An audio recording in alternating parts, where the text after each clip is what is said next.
Hey everyone, welcome back. Today, we're tackling how to use DocuSign in 2025.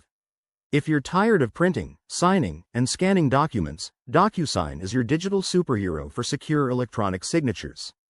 It's faster, easier, and more eco-friendly. Let's dive right in. First things first, you need an account. Head to the DocuSign website or download the app on your phone. It's available for both iOS and Android. Sign up with your email, create a password, and verify your account. Once you're logged in, you'll see a clean dashboard ready for action. Next, let's create your first document. Click on New, and choose to upload a file from your computer or cloud storage like Google Drive. DocuSign supports PDFs, Word docs, and more. Now, for the fun part, adding signatures. Use the toolbar to drag and drop fields like your signature, initials, or even date stamps. You can customize these with your own handwritten signature using your finger or a stylus on mobile. Don't forget to assign roles.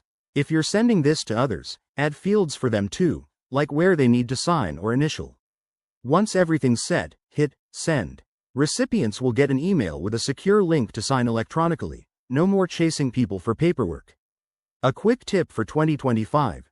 DocuSign now has enhanced AI features to auto-detect fields, making the process even smoother. Always double-check for security. Enable two-factor authentication to protect your documents. And there you have it. You're now a DocuSign Pro.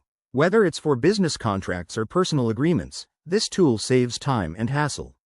If you found this helpful, hit that like button, subscribe for more tech tutorials, and drop a comment below if you have questions. Thanks for watching, and see you next time.